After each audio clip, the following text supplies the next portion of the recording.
happens, man. See if anybody shows up to this. See if anybody's on here.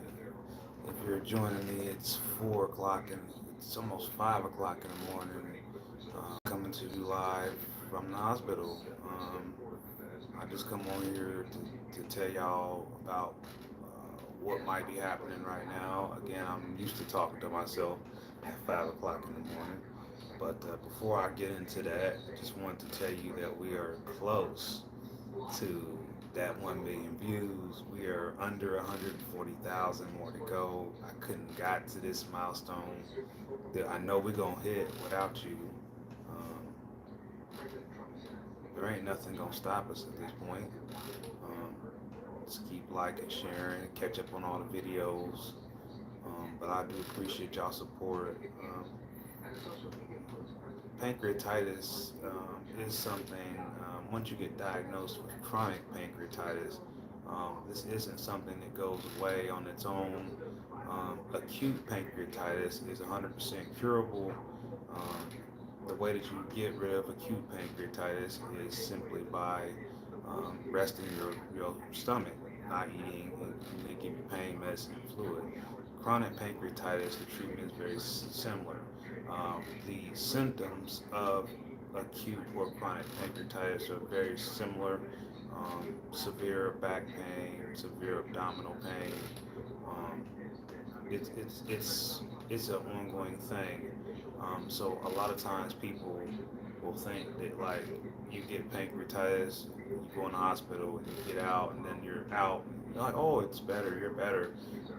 And for some people with just acute pancreatitis, that can certainly be true. But for people with chronic pancreatitis, they don't never get better. Chronic pancreatitis is not curable. Some people asked about getting a pancreas transplant. That's not something that I'm aware of. It happens. You can get your pancreas removed.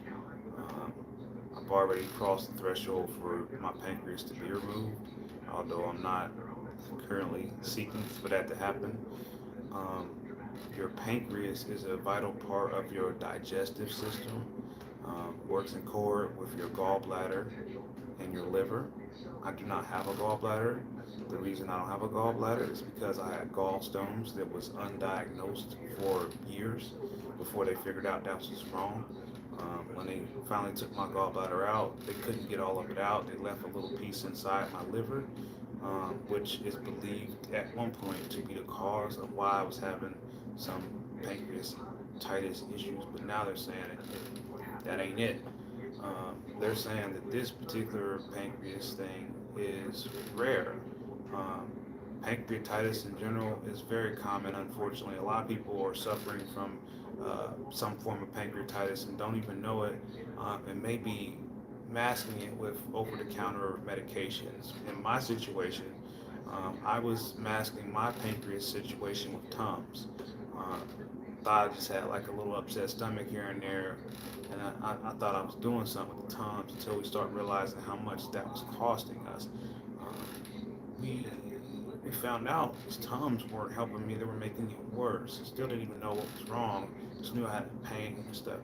Um, saw doctors, saw hospitals, even the same hospital I'm at right now, several times, and kept saying nothing's wrong. There's no there. All labs are normal. All tests are normal. So finally, my primary doctor decided that I go see a GI doctor and specialize in pancreas. And they did a test called ultrasound endoscopy, and that test confirmed that I had chronic pancreatitis. You know, I'm telling y'all all this. It's 5 o'clock in the morning, and I know y'all used to seeing me live streaming, especially not like this. But it has gotten to a point where I'm in my 15th hospital admission for this, and it doesn't seem to be any clear understanding of what is causing these things to occur with me. So again, I just wanted to come on here and just let y'all know what's going on. Thank y'all for y'all support. And give you an update on the views. We almost there. At one point, just recently, there was 26 people watching this stream, but obviously, once they realized what I was talking about, that make people want to hurry up and jump off here. So the other thing I want to talk about is what happened with the testimony last week, um, um, and how we've actually stalled the vote on Senate Bill 56. The Senate Bill 56 vote is stalled. If you go back and watch my shorts, or you can watch the full testimony, um, Representative Counter kind of explains how, because of our testimonies, that actually this has been heard, and some of the things that we addressed in our testimonies, they're trying to figure out if these can be incorporated into the sub bill. Um, so what happened was they passed Senate Bill 56 in the Senate. This bill had many things in it that were horrible. For example, if you were in your car and the cannabis wasn't in its original packaging, you could go to jail for 3 days and receive a financial fine. If you were riding with your friend and you were smoking a joint in your car, in their car, and y'all get pulled over, and the driver isn't smoking, but the passenger is smoking, still could be jail time involved or some other penalties.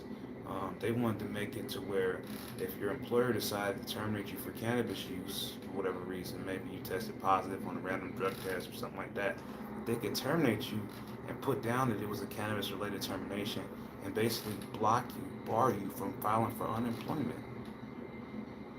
That ain't cool. They also they want to give landlords more latitude to somewhat evict you for cannabis consumption on their property if they are so against it. Like, most landlords aren't saying anything right now. There was no landlords at the testimony, so I don't understand why uh, they thought that was something that people were interested in. Obviously, some places don't want you smoking inside their property, but totally okay with you smoking outside. It's outside. But what they were saying is that if this were to pass, then you would only be able to smoke in your house or on your porch. They didn't even want to give you backyard clearance, from what I'm understanding. So, let's talk about sharing, which is something that's going on daily, weekly, monthly, at events, at parties.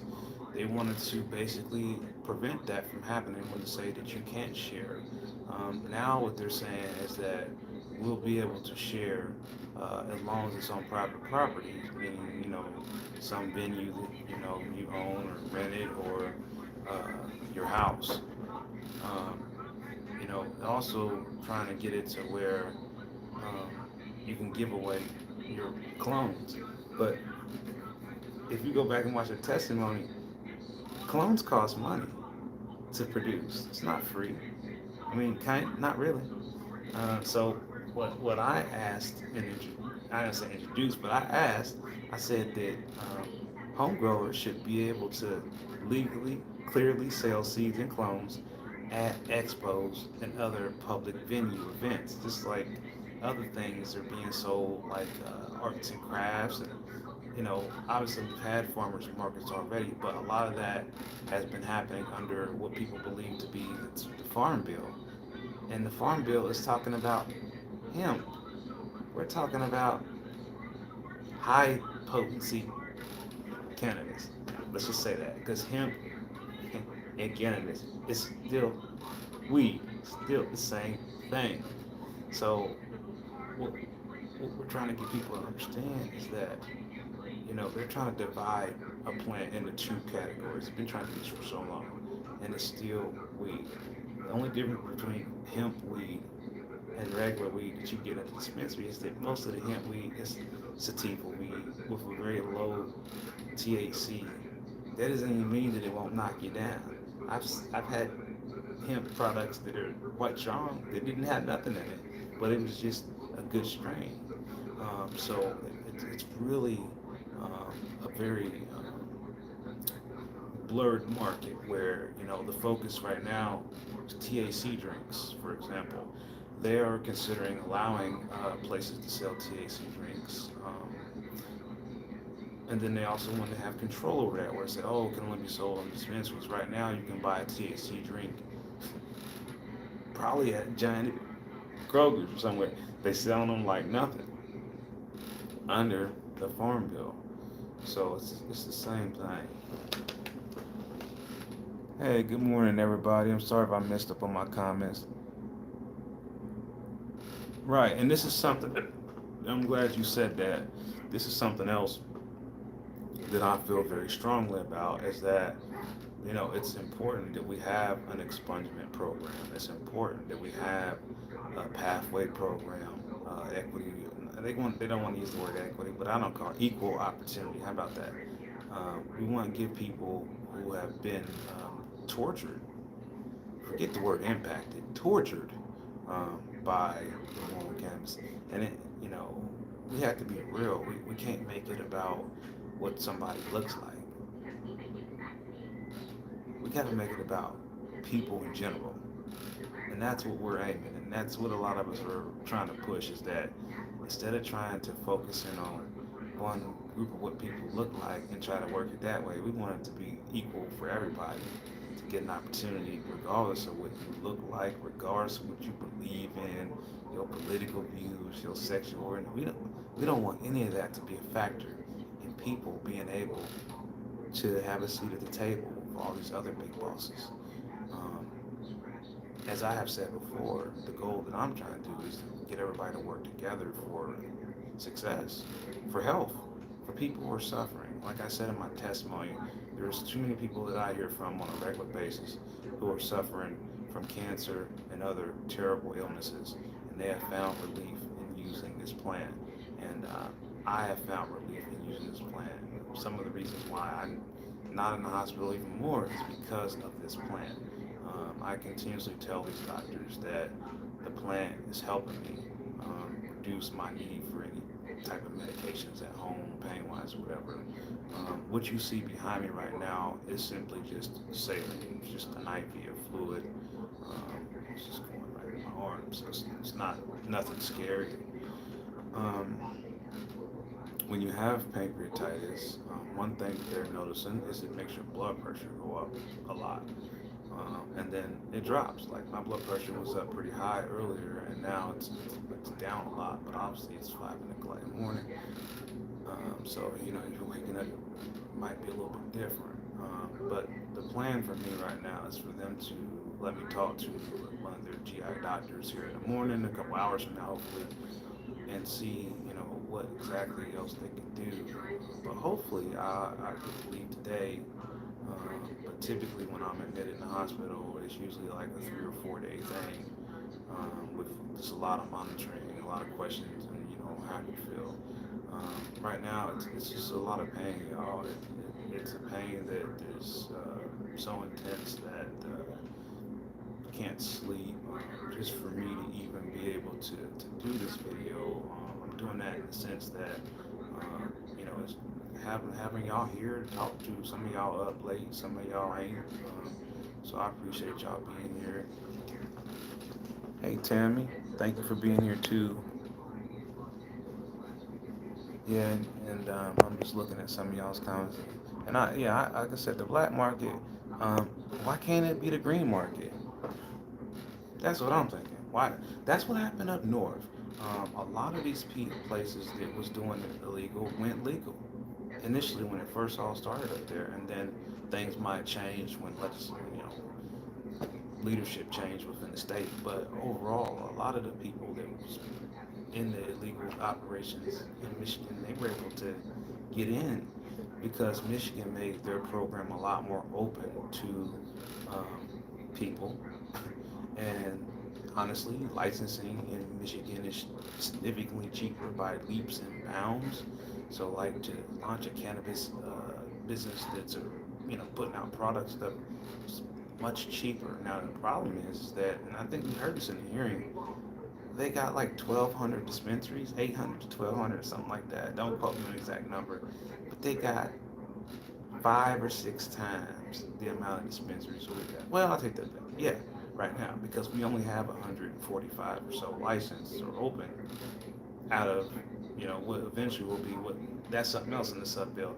At first, they was only going to cap it at 350, which is basically what's already been licensed to all the existing people. Now we got it to 400 potentially. So that's going to leave room for maybe close to the 50 licenses that those are drilling issued too. So that again could be a potential win, but it means nothing. It means nothing without the jobs and equity program, because that's how you will be able to get the funds to pursue such an endeavor. Because you're not going to be able to go to your local bank and say, I need to borrow some money to go open up a dispensary. They're literally going to probably laugh at you. Um, Especially if you don't have stellar credit, you don't have big money already in your account. So, for those who don't know, there's an agency called the Ohio Department of Development, and that's something you heard me mention in my testimony. What they do is try to work with different disadvantaged groups, um, black, disabled, LGBTQ, veterans, for example, to help them uh, become business owners, to help them find opportunities that they may not know about, that are more geared towards people maybe in whatever group that they fit in. Maybe they have some work they need veterans for, or maybe they have some work that they need someone that knows how to do X, Y, Z. So they give you this certification. For me, I have one for being a minority, but I also have one for being disabled. And this basically just means that I'm disabled, still disabled, and then but I still have a business. So you can be a disabled business owner, and that certification is nationwide. So that means that you can apply for things with that certification and try to get more business or more customers or clients for your company, regardless of what it is. I'm not talking about specifically in the cannabis space. I'm just talking about in general, like whether you're a general contractor or something like that. They have pretty much different buckets that you can fit in, regardless of who you are, depending on what other circumstances you might have. So for those who don't know, it's the Ohio Department of Development, pretty much nationwide. They have similar programs. This is not DEI. This has nothing to do with that. This is more about just like being in a certain bucket, whether it's health related or minority related, or it's other things. Like I was saying, LGBTQ. They have other categories. I can't name them all right now. It's 5 in the morning, but I'm just saying that's just something that it's supposed to all tie together at one point. How it's all going to work is you would just apply and qualify, and then once you qualify to get in the program, they help you get the money. So yeah, this is a lot of information. What's this? Okay, all we like, sheep have to go astray. We have turned everyone to his own way. Okay, appreciate the Bible quotes. Um, Thanks, Emmanuel, for those kind words. And you're right. We all have eternal life, and it's a gift of God and grace. So thank you for those kind words earlier this morning. And thank you for putting some positive energy into the chat, Emmanuel. I mean, I'm definitely a man who believes in miracles and believes in the higher power, God, if that's what you like to call it. Most High, whatever else everybody calls God. I still think it's the same person, same entity, as my mom would call it, the entity or spirit. So I don't know, we all have our own ways of how we look at that, but just know that, I couldn't have carried on, I couldn't have gotten anywhere to where I'm at without people like you on this chat that are here. Um, what's up? I see my boy Pete on here. Uh, Appreciate you, boy. Thanks for being here. Pete's known me since I was 12 years old. So I mean, just to see somebody like that you had a relationship with since you were a kid, to see them on here or on your channel, definitely means a lot to me. And I do want to tell y'all something that I haven't said out loud. And the only people who are going to hear it are the people who are watching this right now live, and the people who are going to watch it on the replay if they choose to. Members are going to get some new special benefits that I will be announcing on Friday. And don't worry, regardless of whether I'm here or back at the crib, I will be streaming live at 420. This is what we do. So again, we're going to reach the 1 million views, and then when we get to the 1 million views, we are going to have the 1 million views celebration party, get together, meet up, whatever. And I intend to um, really turn up because my birthday wasn't the greatest time. I was in the hospital. Um, when we hit 800, I was just, I think, out of the hospital. We hit the 800,000 views. And I spent a lot of time in the hospital last year. And I don't even know how we did the expo last year. As many times I was in the hospital last year, we still pulled it off. So we still be doing another expo. It will be in Columbus. Town halls. I'd like to have one more town hall uh, in Columbus. I don't want to say one more. I'm just like to have another town hall in Columbus. And we are also working on creating a town hall for Athens. So the goal with the town hall is simply just to connect with people in person, let them ask questions, provide them with a panel of experts who can answer these questions even beyond my know-how. And again, I just want to say this out loud. I want to thank all the advocates, not just from this last testimony, but all of the testimony from this bill, the one last year, and even Senate Bill 9. Thank all of you who testified against this. Thank you to the lawmakers for allowing people like me to come there. I never thought I would ever be standing on the Senate floor or the House floor or anywhere in the State House. I had never even been to the State House. You hear me? I've been here 20 plus years. I'm born and raised Ohio, from Dayton, Ohio. But I never thought that I would be there. I would never thought that I would even be having a face-to-face conversation with Governor DeWine. But it happened. It was short, but it was still new for me. And so, I just think that it's something that we have to see more of. I mean, we have to work on trying to encourage people to come out and speak their minds. Look at that. Somebody's message got redacted. Yeah, I stay in the hospital because I have chronic pancreatitis, and there is no cure for chronic pancreatitis. So I know there's a lot of people who go into things of remedies and whatnot, and unfortunately, like when you have this type of situation I got going on, I'm very sensitive to literally everything, like things that you guys probably eat, take for granted, I can't touch. Um, the situation is so complicated that the doctors that I have are consulting with doctors all the way across the country. The National Pancreas Institute is familiar with my case. I'm well known in literally every major pancreas group that I could find. Um, and there's not one person in any of these groups who could say that they had the exact same experience that I had. For those who are here who doesn't know what happened to me, let me just tell you so you will kind of steer away from those thoughts of, well, you could take this supplement here, or you can eat seaweed or seagrass or whatever, um, and I'll explain this to you so you'll understand it has absolutely nothing to do with what I'm eating. We kind of have cleared that over the last 7, 8, 9 months. It's nothing to do with cannabis or opiates or alcohol or any of that. What this is about is a surgery complication.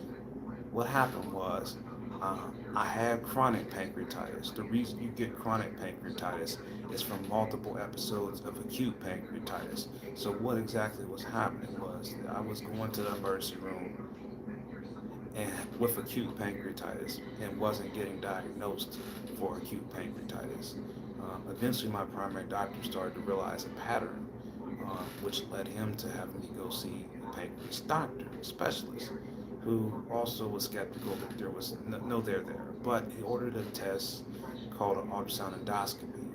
This is just like a regular endoscopy, except it has an ultrasound probe on it. What this does is allow you to get a ultrasound inside of your stomach instead of looking at it from the outside. You're familiar with the ultrasound of your belly. Women get ultrasounds. People get ultrasound all the time. Very common thing.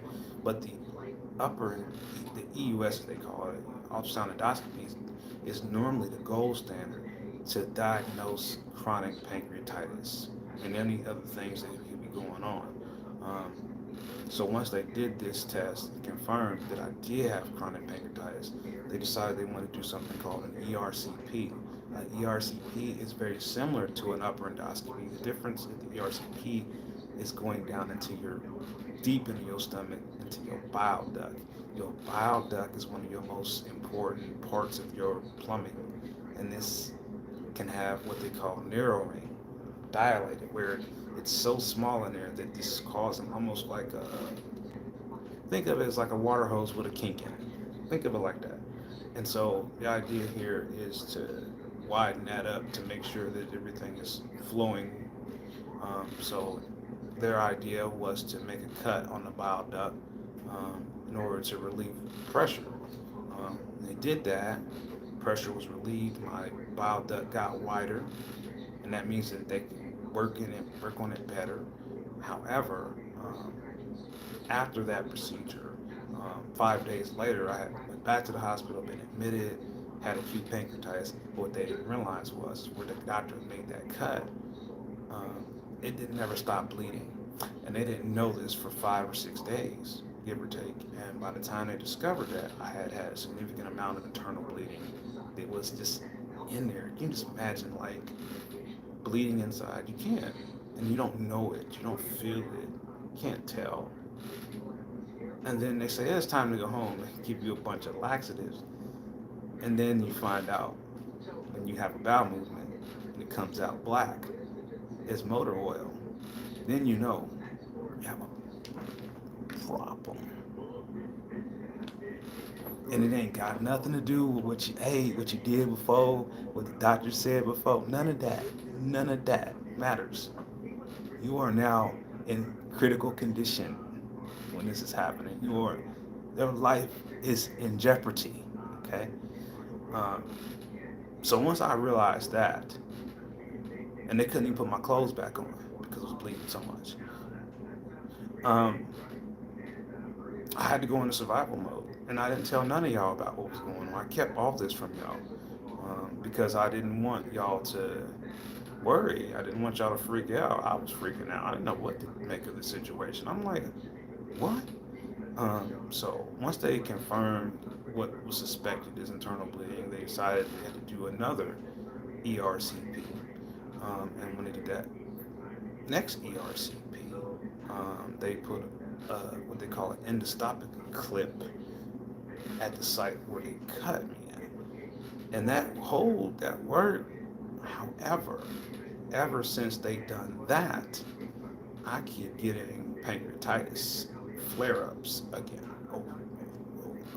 It's like they set up a wildfire that won't go out even with the water being poured on it. What do they do for this type of thing? What are they doing for me? How are they treating me? What is the plan? Great question that somebody might have asked in here. But, um, you know, it it's a situation where um, your pancreas is irritated by food.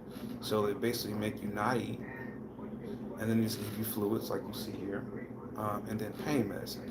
When you have this type of pain, it blocks thinking and everything. So like every minute that I'm spending on what you hear is taking like 10 times the amount of energy that it would normally take. Um, Being able to articulate is much different when your blood pressure is up. My blood pressure just went down, which is allowing me to be able to talk to you a little bit. But when it was all the way at the top and I was really just really all the way up here, um, couldn't even send an email. I'm glad that they've been working on me tonight, just trying to. My nurse, shout out to my nurse, she might be watching this. Thank y'all, trying to help get this down. It still hurts a lot, and when you're somebody on TV, they tell you smile, look happy, and all that kind of stuff. But let me just assure y'all, this shit hurts, okay? And it's very painful. I don't wish pancreatitis on nobody. But again, I can tell y'all that layer cake helped my pain. Um, And I told my pancreas doctor that I was like, I got something that helped my pain a little bit. Um, and it's something that I grew myself, and then others are growing it too. So, like I said, on Friday, I got a special announcement for you, all of you. Um, but I will say, I'll give you a clue. It's gonna be for members only. And if you're not a member of my channel, what I'm gonna say on Friday ain't even gonna matter to you. But when I tell you what members are gonna be getting now, the new perks that I'm about to drop on all the members, everybody who's paying $1.99 will be able to get these new benefits that I will discuss on Friday. So if you are a channel member, and you're watching this now or you're watching this on the replay, make sure you watch on Friday. And no, I'm not going to just come out and say it right at the beginning of the show. So you will need to watch the show to find out what that special deal is that I'm offering. And it's not the VIP wristband either. Okay, so it's a little bit better than that. So I will let you know. Um, you have a question. You have appendicitis. Wait a minute. Hold on. Let me go back. Hold on. Hold on. You have a question. You get appendicitis, and he's wondering if you use tinctures or something for your pain management. Only thing I found was a strong dose of painkillers. Hey, Slay No More. It's a great question. Happy to answer it for you. Um, I haven't I haven't had appendicitis that I could think of. Um, Appendicitis, obviously, it's related to your appendix. It's a little bit different than pancreatitis. However, still very painful. Um, what I would say is that with the tinctures, um, there's a couple things, like depending on how many milligrams it was that you used, and then also, I hate to say this, but who made it? Um, There's one company that comes to mind who started the tinctures in Ohio. It's the first, other than I ain't talking about no CBD tincture. I'm talking about the first medical marijuana company to ever sell a tincture in our program. Um, and then others have followed. RSO, I think that the effectiveness of RSO comes down into back to who made it. We have a couple of companies that have been making it since they were like one of the first companies to make it in Ohio. Um, there's two ways to make RSO. We have regular RSO, which is very much a homemade ethanol, alcohol type product. And then we have a FICO RSO. And the FICO RSO is more, it's a different process. I ain't going to get into the science of it because I don't know how to make it. But I do know the difference, the big difference between FICO RSO and RSO that it's like what you would get like up north. It's dark, it's black. You definitely can't smoke it. Is the FICO RSO, the RSO that we have in our program, can be vaporized. It is some most cases full spectrum, and you can taste the terps when you vape it. And that is, you can eat it and taste the terps, and you can vape it and taste terps. Whereas regular RSO, it's just so nasty. You just eat it and it's gone, and you don't think about taste. You just think about effect. And both have great effects. I would say that um, the other RSO that's more traditional to the Rick Simpson recipe, I would still think is stronger by a lot. But I do think the FICO RSO is more flexible in the sense that you could vaporize it in a dab rig or a PAX or something like that, and it ain't gonna just destroy your stuff with just gooey nastiness. And most of the time, the FICO RSO is usually a lighter color. Um, Due to the fact that you can actually see some of the terp colors. I mean, have y'all ever actually seen terp juice before? It's like some of it's like an amber color. So sometimes when you look at products, vape carts or whatnot, you notice the color's a little bit darker. That's not because there's anything wrong with the product. That's because of the terpenes. Some of the terpenes I learned are quite dark in color, and so when you get the base oil, the distillate, it's pretty much clear for the most part. Not all the way clear, but clearer after they run it through filtration and whatnot. But when it first comes out, it looks pretty dark, like almost like RSO oil. But then as they run it through filters, it gets a little bit clearer. But then when they put the terpenes back, because they put terpenes back into it for most places, that's where you see the colors in your vape cartridges. So when you get a cartridges and it's really a dark amber, don't freak out thinking it's something wrong with the oil. It's probably the terp they used. It's probably gonna be terpy. So don't get worried. Get glad on that.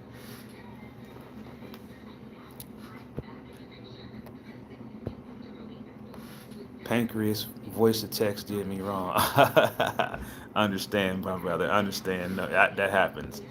Um, but no, I'm glad you clarified that for me. So yeah, I did try the FICO at some point when I was looking like, well, you know, tried a lot of different things to help manage the pain, and I had the FICO. Bro, if you've ever watched my video, like how to vape RSO, and that syringe that you saw in that video, I still got that same one from that video. And there was nothing wrong with it. I liked the product, but again, it was so potent that I mean, using it here and there was an, but eventually using it stopped working, and that's why I never did go back and use it. Um, for context, the company that make that product was Wellsprings Fields, and I do believe Wellsprings Fields was the first one. It might have been Cure Ohio because they had FICO too. Either Wellsprings Fields or Cure Ohio, one of the first companies that launched RSO. Grow Ohio or Butterfly Effect was the first company to launch tinctures. I guess I am the historian. I was the one that tried it first, one of the first people to try it. And then after Grow Ohio made them, then Fireland Scientific started making them. The difference between Grow Ohio's and Firelands is they have different flavoring. Um, I feel like more care was put into um, the Grow Ohio version than the Firelands version. But effective wise, I got similar effects from both products, and I think what matters too is whether you get the lemon flavor or the mint flavor or whatever flavors they got right now, because the flavor matters. Don't get the plain one that tastes like. Ugh. Don't get that. Don't get that.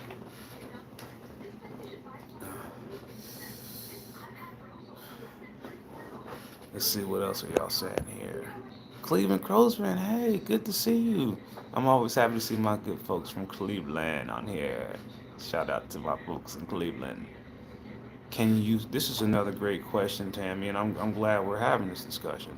I have been very reluctant to use edibles with this. Um, One of the reasons I'm reluctant to use that is because I do have cirrhosis of the liver. Um, Edibles are processed through the liver unless they are water soluble, meaning that they will be like processed through your saliva. Example, water soluble gummies, or there's some sprays out there. I did try the spray, the new one. I think it's Ohio Green Systems, like a 500 milligram spray. It's good for nighttime, go to sleep, but it doesn't help with pain.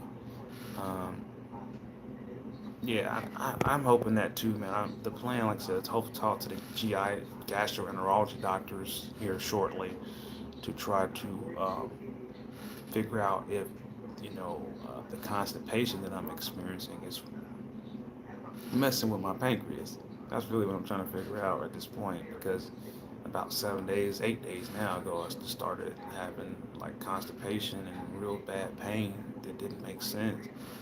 That was different on top of the pain I had. So it was like double whammy. But yeah, you're not a big fan of the added back terps getting closer to the THCA hemp poop soup. Well, actually, what I learned when I got to like kind of like go through the extraction process, depending on whether we're doing a butane extraction or a CO2 extraction. We're mainly just talking about just basic extraction to obtain distillate. Distillate is the base, and typically, if they're doing a butane extraction, I mean, they're going to get the most. They basically what they told me, and I thought this was amazing too, Red Dawn, is that they can basically dial in the machine and tell it to extract THC only, or to extract the terpene. So one of the places I went to, the very first one I went to, one of the first ones, Standard Wellness. They showed me how this terpene things work. Like basically, they had like they were basically self-extracting all their own terpenes. So basically, what they would do is they would first pull the THC out of the plant. That's one process. Boom, boom. Now they've got pure THC oil. Again, it's crude. It looks like motor oil. Then they go back and run it and get the terpenes, different settings and whatnot. Then they get these different colors of oils that look like I was telling you, different colors, dark amber, blah, blah. And when you smell those terps that they pull from the plant, 10 times stronger than anything you're smelling in your dab jar and your bag. It's just like blow you away. Like you be like, what was that real? And then they show you how they basically, get the oil to a certain level of clarity, not completely clear, because that would be like that CRC stuff. Nobody's doing that. It's not popular here. Um, but they did do it. They tried it. But anyway, they filter the oil to a certain level, and then after that, they reintroduce the terpenes. They're going to do CBD or CNN. Typically, CBD is being used as a cutting agent because of our caps, which we're trying to keep that high at 90%. They want to lower it to 70%, so we're trying to keep it above that. Um, but the reality of it is that they basically um, wanted us to have lower uh, potency products than what we got right now, um, and we don't want that. Hold on, y'all. I gotta get my charger, but keep asking me, keep the questions coming. It's helpful. Um, Tone basic, probably man in archives. Um, Respect, they're actually using cannabis derived terpenes if you're going to add it back, at least. Yes, so that's something to talk about right now. There are a lot of companies that are not using cannabis derived terpenes, and a lot of this is because they don't believe it matters, because the terpenes that are botanical terpenes, pretty much very similar to the terpenes that are in cannabis, but I still think that there's a little bit of a umph and a better quality to cannabis. It's just like, if you're gonna get layer cake, I mean, uh, I would want the terpenes from the layer cake. I wouldn't want you to take layer cake tea. But here's the thing you gotta understand, y'all, is when it comes to making certain products like vapes, edibles, they're always starting it out with the base, and the base is usually, it's just not even usually, it always is just distillate. So the distillate is what they build off of, and as the product is, if it's edible, then they do one thing with it. But if it's um, going to be a vape cartridge, then they every all of them, man. And then, like, if you want to talk about quality, then we start talking about CO2 extraction versus butane. Obviously, it speaks for itself when I say the word butane. It's chemical process. CO2 extraction is pretty much light. I'm not sorry, not light, but pressure through a machine that basically has specific settings that slam the plant, so that slam the plant in the cylinder so hard that it will actually pull out it'll pull out the THC or the terpenes depending on what we're dealing with. Now what I'm trying to picture, y'all, is my charger. Oh, interesting. It's a lot. Rotate device back. See, so it will not let me do what I really want to do. And then my cord, we don't want it to get tied up in my chair, but it already is. Hold on, y'all.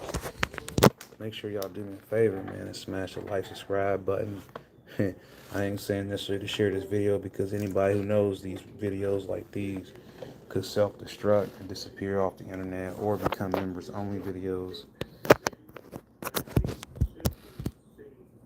Yeah, I can't wait to see how those layer cakes you got are growing, my guy.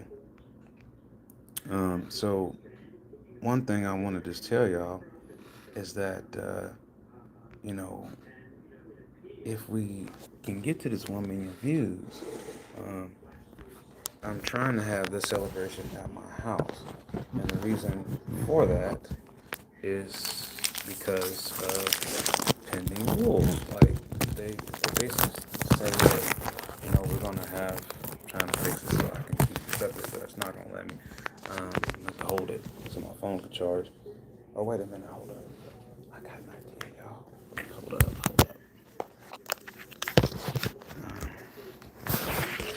Hold on. I gotta plug in my charger. It's only got like 15% charge, but it's a kickstand on here. I don't know why I didn't use this before. There we go.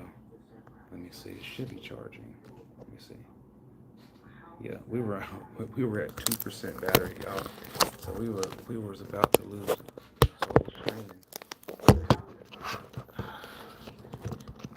this is man, this is crazy. Like I'm trying to get this.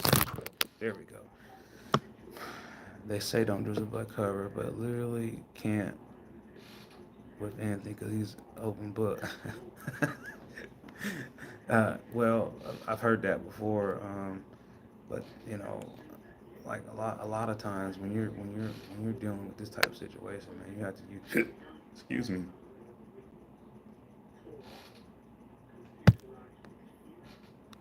You have to use every resource at your disposal.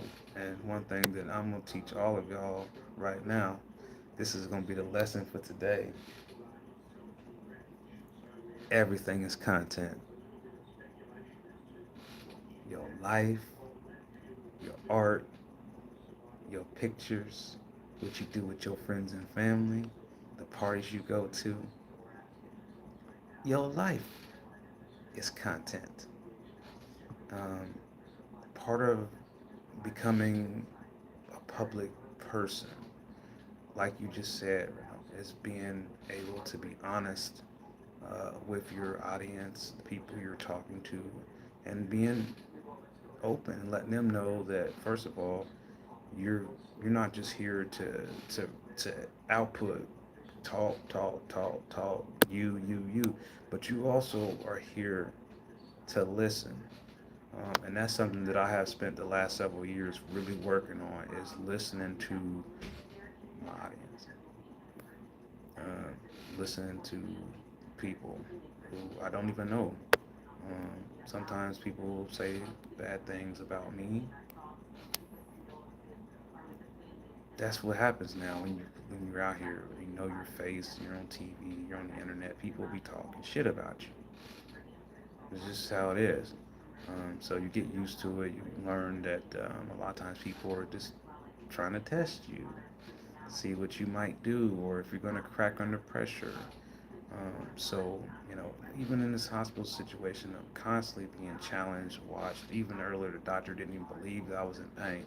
He thought I really would come here and sit in the emergency room for 5 hours, 6, 7 hours, on a gurney bed or in a chair. And well, he could be thinking, um, well, what it is, like I said earlier, when you have something like this, you get sick, it's hard for them to like figure out what to do about it. I mean, there's no cure for chronic pancreatitis per se, and they didn't seem to have like a program for people that have this. It's just go to the ED and go through all this.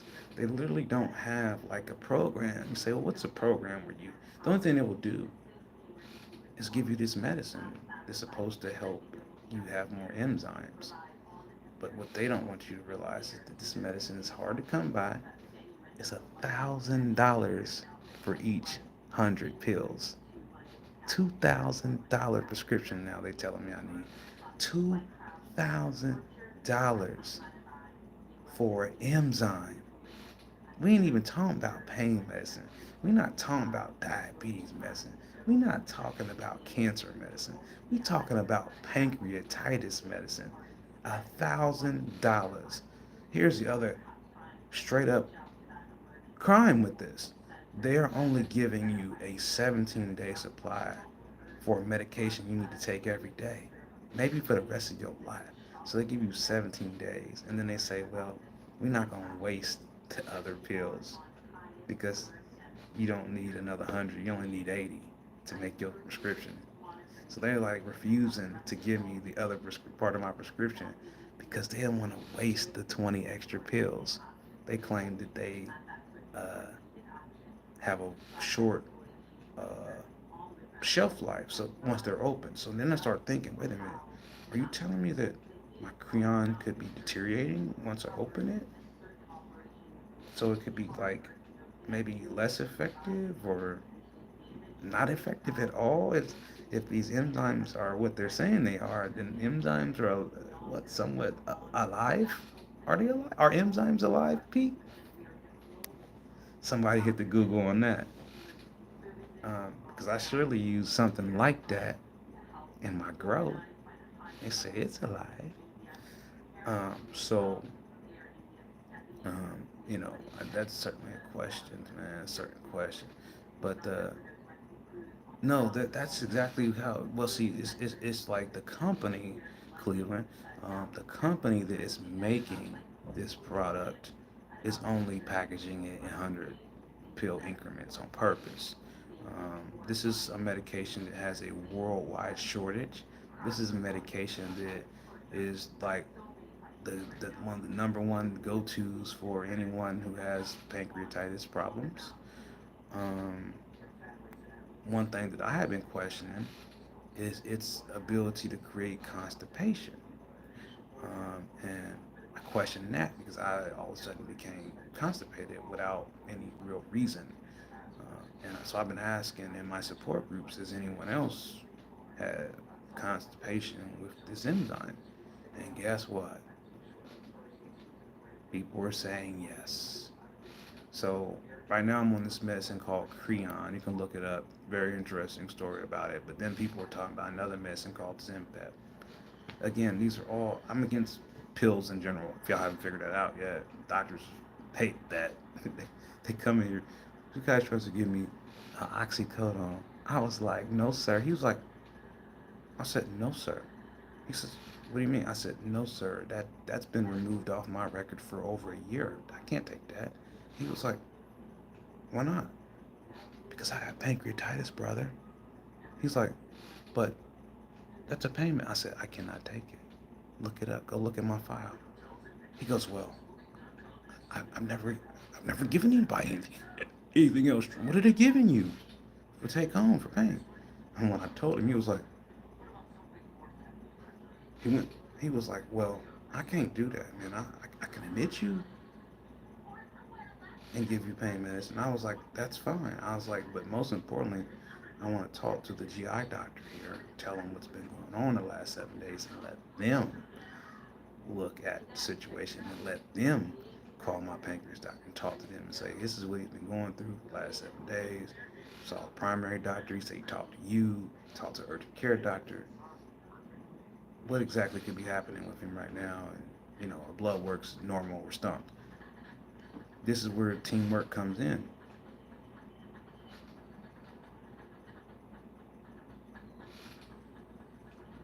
Now, with pancreatitis, you when you're in the hospital, regardless of whether it's acute or chronic, typically the procedure, the protocol is what they call NPO. So that's nothing to eat or drink for minimum 24 hours, maybe 48 hours. Um, but the problem with fasting, like you're suggesting, is when you have this going on and then you have diabetes going on. Each day that you don't have any food, your blood sugar starts to fall.